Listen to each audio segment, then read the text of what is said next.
ఎవరి రంగరాజన్ భండారు శ్రీనివాసరావు గారు ఫేస్బుక్లో పంచుకున్న స్టోరీ ఇప్పుడు చూద్దాం. ఎప్పుడో కానీ నేను గుళ్లకు పోను. గుడికి పోవాలి అని నాకు అనిపిస్తే ముందుగా వెళ్లేది హైదరాబాదు శివార్లలోని చిలుకూరు బాలాజీ దేవాలయానికి. అక్కడ కూడా భక్తుల హడావిడి ఎక్కువే. కానీ హుండీ కనపడని ఆలయం అది. విఐపి బ్రేకులు, టిక్కెట్ల మీద ప్రత్యేక దర్శనాలు లేని దేవాలయం అది. పెద్దవాళ్లు చిన్నవాళ్లు, ఉన్నవాళ్లు లేనివాళ్లు అనే తేడా లేకుండా అందరూ వరుసగా వెళ్లి దైవదర్శనం చేసుకోవడానికి వీలైన గుడి అది. అందుకే నాకు ఆ గుడి అంటే మక్కువ ఎక్కువ. గర్భగుడిలో ఉన్న బాలాజీకి వీసా దేవుడు అనే పేరుంది. అక్కడికి పోయి 11 ప్రదక్షిణలు తర్వాత దర్శనం చేసుకుని మనసులో కోరుకుంటే అమెరికన్ వీసా దొరుకుతుంది అనే నమ్మకం ఆ గుడి విషయంలో ఉంది అని విన్నాను. కోరిక తీరిన వాళ్లు మళ్లీ ఆ గుడికి వెళ్లి 108 ప్రదక్షిణలు చేసి మొక్కు తీర్చుకుంటారు అంటారు. సువిశాల ప్రాంగణంలో అనేక ఏళ్లుగా నిద్రాణంగా ఉండిపోయిన ఆ దేవాలయానికి ఇంతగా ప్రాచుర్యం లభించడానికి కారణం సౌందరరాజన్ అనే పెద్ద మనిషి. ఉన్నత చదువులు అభ్యసించారు. కామర్స్ లెక్చరర్ నుంచి ఉస్మానియా విశ్వవిద్యాలయం రిజిస్ట్రార్ స్థాయికి ఎదిగారు. చిలుకూరు గుడికి అనువంశిక ధర్మకర్త.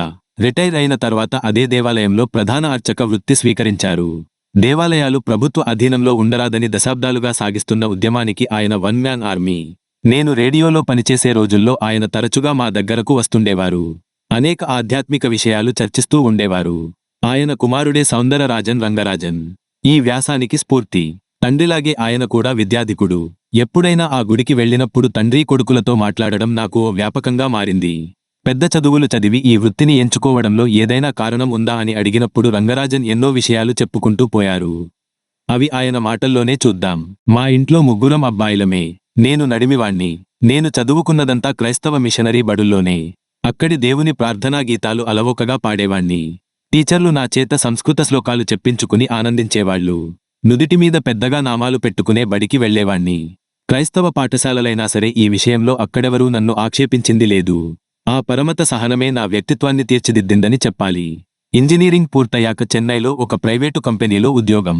అక్కడ పనిచేస్తున్నంతకాలం చిలుకూరు గుడికి దూరమవుతున్నాననే బాధ పీడిస్తూనే ఉండేది. 6 ఏళ్లు గడిచాయి. ఇక ఉండబట్టలేక ఉద్యోగం మానేస్తానని చెప్పాను. దాంతో నాకోసం హైదరాబాద్లో ప్రత్యేకంగా ప్రాంతీయ కార్యాలయం ఒకటి తెరిచారు. దక్షిణాది మొత్తానికి నన్ను హెడ్గా నియమించారు. 1999లోనే సంవత్సరానికి 10 లక్షల రూపాయల జీతం. అప్పుడు ఉమ్మడి రాష్ట్రం. 1987లో నాటి ఆంధ్రప్రదేశ్ ప్రభుత్వం హిందూ దేవాలయాల్లో వంశపారంపర్య అర్చకత్వాన్ని రద్దు చేసింది. నాన్నగారు చట్టరీత్యా పోరాడి సుప్రీంకోర్టు నుంచి కొత్త మార్గదర్శకాలు తెప్పించుకోవడంతో పరిస్థితి కాస్త సద్దుమణిగింది.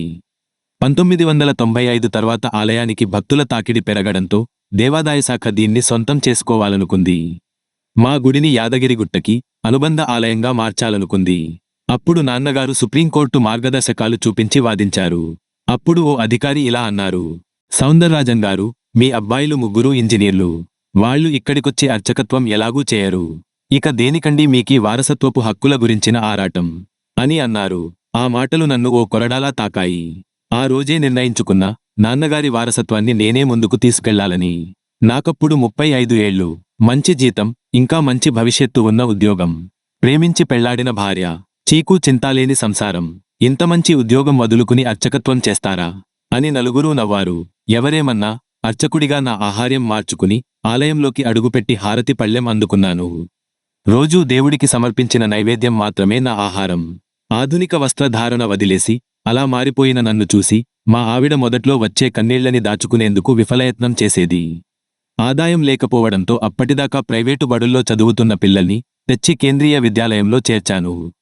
అర్చకుడిగా మారిన తొలి రోజుల్లోనే నాన్నగారితో మాట్లాడి ఆలయంలో హుండీని తీసేయించాను.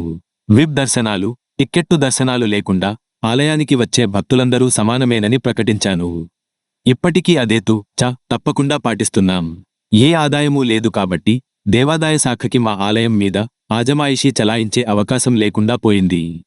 1990కి ముందు మా ఆలయానికి వారం మొత్తం మీద 1000 మంది వస్తే గొప్ప. ఇప్పుడు వారాంతాల్లో 40,000 మంది దాకా వస్తున్నారు. గుడికి వచ్చేవారికి సనాతన ధర్మం గొప్పతనం గురించి చెబుతుంటాం. సనాతన ధర్మమంటే మూఢాచారాలు, స్త్రీల పట్ల వివక్ష, అంటరానితనాన్ని ప్రోత్సహించడం కానే కాదు. అవన్నీ నడమంత్రంగా వచ్చిన ఆచారాలు మాత్రమే. వాటిని పట్టుకుని వేలాడితే హిందూ మతానికే ముప్పు తప్పదు. అసలైన హిందూ ధర్మం మన చుట్టూ ఉన్న ప్రతి జీవిని ప్రేమించడమే. మన వేదవేదాంగాల సారం అదేనని నేను నమ్ముతా. ఓ దళిత సంఘం నన్నో సమావేశానికి పిలిచి ప్రసంగించాలని చెప్పింది. దళితులని ఆలయ ప్రవేశం చేయించడం, శ్రీవైష్ణవ సంప్రదాయంలో వేలాది సంవత్సరాలుగా ఉందంటూ మునివాహన సేవ గురించి చెప్పాను. శ్రీరంగం దేవాలయంలో ఓ దళితుడు స్వామి దర్శనం కోసం అల్లాడుతుంటాడు. కాని అతడికి ప్రవేశం దొరకకపోగా ప్రధాన అర్చకుడు అతడిని గులకరాయితో కొడతాడు. గుడిలోకి వెళ్లి చూస్తే స్వామి విగ్రహం నుదుటి నుంచి రక్తం స్రవిస్తూ ఉంటుంది. దానితో పూజారికి జ్ఞానోదయం అవుతుంది. ఆ దళితుడిని తన భుజాల మీదకు ఎత్తుకుని దేవాలయంలోకి తీసుకువెళ్లి స్వామి దర్శనం చేయించి ప్రాయశ్చిత్తం చేసుకుంటాడు. ఇలా భుజాలకు ఎత్తుకుని దళితుల చేత దేవాలయ ప్రవేశం చేయించడాన్ని మునివాహన సేవ అంటారు. అప్పుడో సభ్యుడు లేచి, మీరైతే ఓ దళితుణ్ణి అలా భుజాలపై మోసుకెళ్తారా అని సవాలు విసిరాడు. ఒక్క క్షణం కూడా ఆలోచించలేదు. చేసి తీరతాననే చెప్పాను. చెప్పినట్టే చేశాను. ఓ రోజు బ్రహ్మమొక్కటే పరబ్రహ్మమొక్కటే అని పాడుకుంటూ మహబూబ్నగర్ జిల్లాకు చెందిన ఆదిత్య అనే ఒక హరిజన భక్తుణ్ణి గుడిలోకి మోసుకెళ్లాను. ఈ విషయానికి మీడియాలో రావడంతో బౌద్ధ గురువు దలైలామా ప్రశంసాపూర్వక లేఖ రాశారు. అభినందనలు అనంతంగా సాగాయి. ఇవన్నీ ఆ బాలాజీ దయ అని నేను నమ్ముతాను. వీటన్నింటి వెనక నా భార్య సుధా ఇచ్చిన నైతిక మద్దతు అంతా ఇంతా కాదు. లక్షల రూపాయల జీతం వదులుకుని అర్చకత్వం స్వీకరించిన భర్త వెంట నడవాలంటే గొప్ప మానసిక బలం కావాలి. బాగా చదువుకుని పైకి వచ్చిన నా పిల్లల్లో ఒకరిని బాలాజీ సేవకే అప్పగించాలని నేను తీసుకున్న నిర్ణయానికి కూడా అంగీకారం తెలిపింది. ఇది ఒక అర్చకుని రంగరాజన్ కథ. ఆచరించాల్సిన అంశాలతో కూడిన జీవనగాథ.